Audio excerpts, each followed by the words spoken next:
welcome to another episode of This Week in Cleantech, a roundup of the week's biggest stories you need to know in climate and clean energy in 15 minutes or less. Today is Friday, January 12th, 2024. I'm Renewable Energy World Editor-in-Chief John Engel.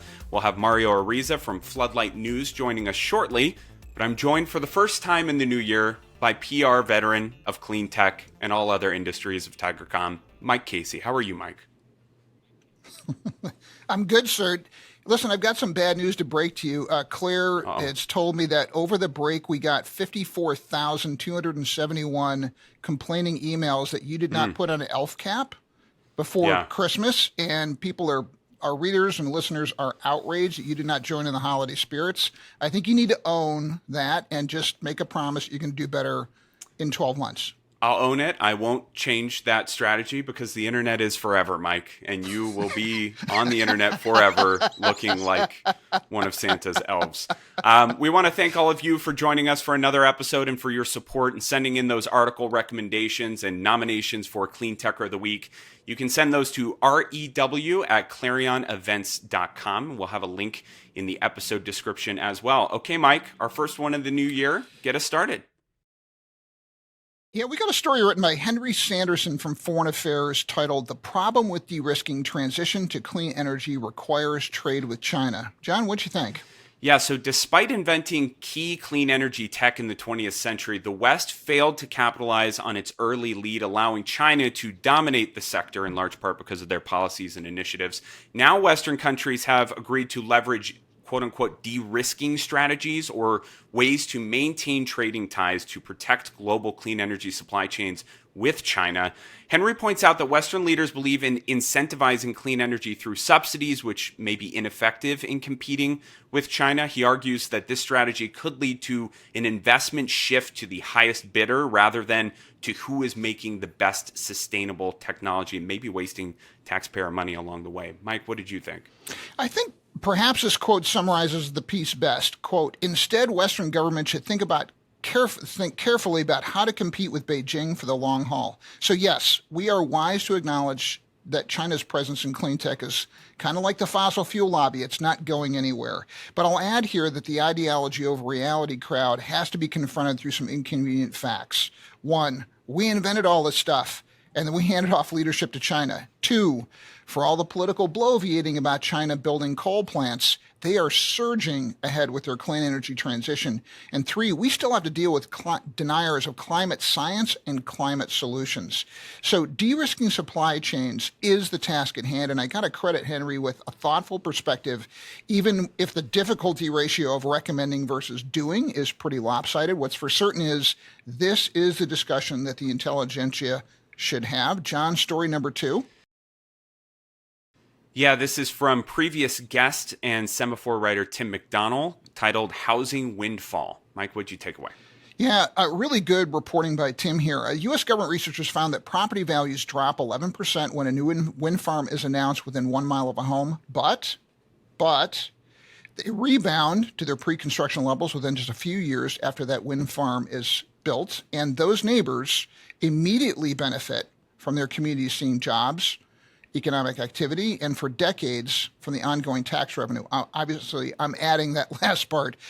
This impact is predominantly observed in proximity to in urban areas, with rural areas experiencing a comparatively lesser effect. John, what'd you think? Yeah, so a few years ago, Lawrence Berkeley National Laboratory surveyed wind farm neighbors and found 51% living within a half-mile radius of a wind farm actually had a very positive experience. The same lab recently found, though, that houses located within a half mile of utility-scale solar farms experienced just a 1.5% decline in resale prices when contrasted with homes between 2 and 4 miles away. Again, not taking into account those financial benefits that come to landowners and communities. Contrast that with the residents' concerns of 40% fall. A 40% fall in home values is what they expected, but that did not thankfully materialize. Mike, what's our third story? We have a story from Ty Gillespie at Bloomberg titled "Smart Energy Use Draws Big Money from Private Equity." John? Yeah, we've discussed this on previous episodes. Wind and solar power developers have faced rising interest rates and supply chain issues. Natural gas prices have jumped during the global energy crisis as well. This has led investment firms to put billions towards something different, energy efficiency, and more specifically, companies and technologies that reduce energy waste on assembly lines in office buildings and farms. Mike, what'd you take away? I've long felt that energy efficiency doesn't get the love it should, and I'm really psyched that it's becoming more of a trend. And Emma Champion, an energy transition analyst at Bloomberg New Energy Finance, has highlighted the need to both build more energy infrastructure, but also enhance how efficiently we use energy in the first place. I mean, it has also become an alternative to the highly politicized conversations around renewables. By using energy efficiently, we're considering financial savings, national security, and protecting the climate all in one. I mean, here's the bottom line. Waste is dumb, and it's a sign of market inefficiency, and everyone, and I mean everyone, should be in favor of us cutting our energy waste. John, what's our fourth story? All right, number 4 comes from Jennifer Kingston with Axios, titled New York Jumpstarts the Building Decarbonization Trend. Mike? 13% of carbon pollution in the U.S. is caused by residential and commercial buildings. And up to this point, policies penalizing building owners for excessive carbon pollution have been embraced by just 4 states and 9 cities. Now a metropolis filled with skyscrapers is entering the mix. You might have heard of it. It's called New York City. So this is huge, considering that 2/3 of New York City's carbon pollution comes from buildings. John, what do you think? Annual financial penalties are at $268 per ton of CO2 equivalent over an individual building's limit for violators. And this goes into effect January 20th. So over the next 16 years, those financial penalties will get progressively stricter. Some developers and landlords are fearful, preparing for the costs of taking out gas-burning heaters and retrofitting older structures, but others are looking forward to the money savings on their utility bills. Policies like this do encourage carbon management in new construction, making buildings low carbon or even carbon negative from the start, which is certainly a good thing. Mike, our last story. It's written by 3 reporters, Mario Alejandro Ariza and Christy Schwartz from Floodlight News. They're joined by Adam Mahoney from Capital B. It's called Power Companies Paid Civil Rights Leaders in the U.S. South. They became loyal industry advocates. John, what'd you think? Yeah, so here's the top line before we bring Mario in. So power companies have been paying millions to civil rights leaders and their groups in the U.S. South since at least 2009. We have a former state representative from Florida associated with a clandestine nonprofit group receiving funding from power company consultants to oppose rooftop solar projects. And black civil rights leaders in the Southeast were targeted by power companies to gain support and divert attention from environmental harms that would disproportionately affect black communities. Mario, you and your colleagues have done some incredible work on this piece, and one of the points you mentioned is a consultancy working to influence the Jacksonville, the JEA and Florida Power and Light controversy. I was there in Jacksonville when that first got started, so there's some overlap there, but interested in your biggest takeaways from the piece and what you learned. Yeah, thank you guys so much for having us on and for reading. I really appreciate it. So essentially, I want to situate this piece and this investigation into our ongoing look at the corporate influence campaigns that the utility industry has been paying for and effectuating across the United States and in the Southeast, particularly where we have these very large monopoly vertically integrated utilities. And these utilities are engaging in what they would characterize as the democratic process as a way to achieve their policy goals and gain strategic depth. It just happens that the way that they do this is very difficult to follow and very difficult to understand. And essentially transparency here is at a minimum. And this is the 7-month investigation into the relationships between these black civil rights groups and the power companies. What we do have to foreground is that nobody pays for civil rights work, right?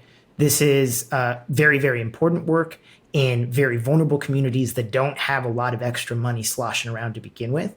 And so we were very careful to frame this story around the fact that these consultants working for these power companies were able to take advantage of this sort of strategic void and step in to fill it. You know, Mario, I'm reminded when I read this story that you guys did a lot of good work exposing the FP&L Matrix scandal, and I wrote about your piece on LinkedIn, and I said it was my opening sentence was sad, telling, and important to pay attention to, because this is the way that mature industries play.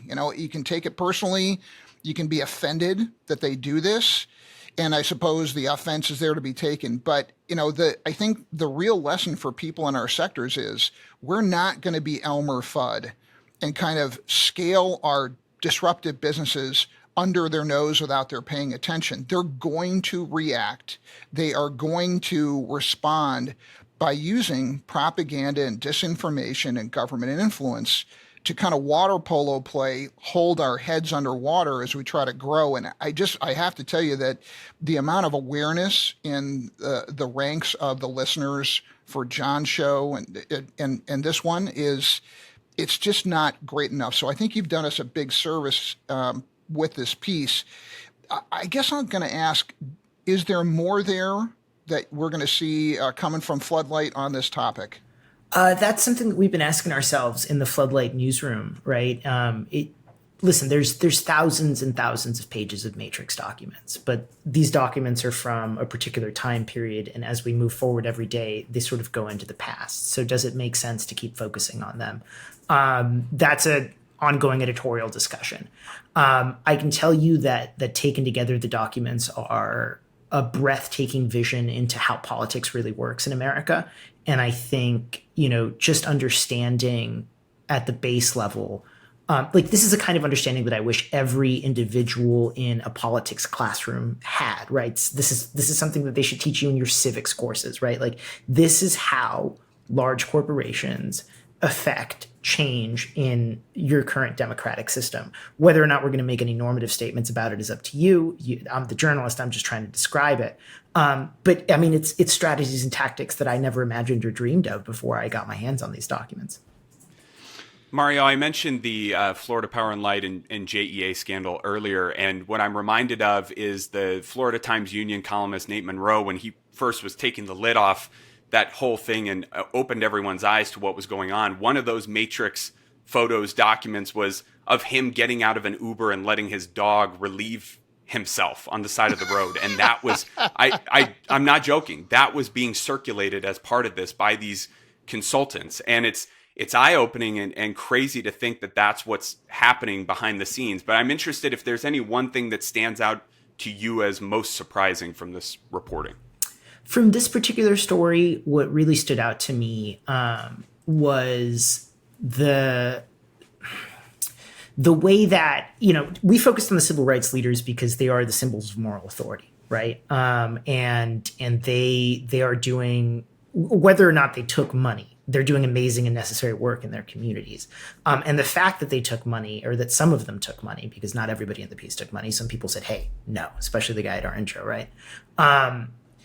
It co-opts them and it keeps them from rightly negating or challenging the environmental impact of these utilities within their community. Especially look at Southern Company, right? It burns coal. It burns a lot of coal, and what it does with the coal ash, well, it's not really good for a lot of folks, right? And I don't think a lot of people would disagree with that. Perhaps Southern Company would.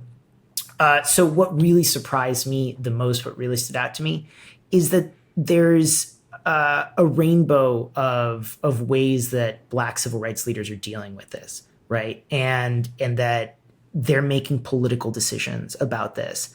And some of them are taking this money and establishing these relationships with these corporations in order to keep their organizations alive, right? And it's a tough spot to be in, but that's politics. And the fact that these corporations are using them for the strategic death is a whole nother thing. I was also really I couldn't bring this into fore in the piece, right? But this is just one point of their outreach, right? It's not just the Black civil rights leaders. It's the outreach to the Black legislative state caucuses, the Black national congressional state caucuses, and the structure of, trade group, consulting company, C4. Then you have your trusted, messenger going out to these communities, and then you're putting out these pieces of quote unquote scholarship showing that, net metering is going to be terrible for minorities when there's less of a 1% adoption rate in most of the states where this guy's going to. That's how that works, right? But you have to climb all the rungs in order to explain it. And you got to keep people interested somehow too. John, we're about out of time, but I do want to acknowledge Mario for this really incredible reporting. And I just want to encourage everybody in clean tech, if you're concerned about things like net metering 3.0 in California, and you want to know, how did we get here where tens of thousands of people in this sector are losing their jobs? You need to read this piece, because this is the way that those things get done. And I'm going to just suggest we pivot now to our Clean Techer of the Week. Something a little unusual here. I'm going to nominate them, and we didn't even ask them. The intro here. Clean tech is hard. We all have bad days, and many of us are guaranteed to lose a job, lose an account, or even a company. And if that's an inevitability, then it's how we deal with that loss. It says something about our ability to succeed in the future. And for all those who've lost or will lose, I want to recommend you read Scott Kubley's courageous, forthright LinkedIn post. I've communicated with this person all of once in my life, but I was really inspired by his discussion about the end of his company, Cabana. And for that courage, I want to nominate Scott Kubley for our first Clean Techer of the Week for 2004. Thanks for showing us the way to get back on our feet, Scott. And even 2024, he can have both of those years. Sorry, Mike. I wouldn't let it go. And thank you to Mario Ariza for joining us on this episode of This Week in Clean Tech. Please subscribe, give us feedback, share your story recommendations, and read Mario's piece. You can read all those stories by clicking the links in the episode description. And make sure to check out Monday's episode of Factor This. We're talking about the critical issue of transmission and why it isn't getting built fast enough in the U.S. Who is at fault? That's with one of the foremost researchers on the issue, Harvard Law's Ari Pesco, so you don't want to miss that one. Mike, I will see you next time. Thank you, Mario. Thank you. Thank you so much, folks.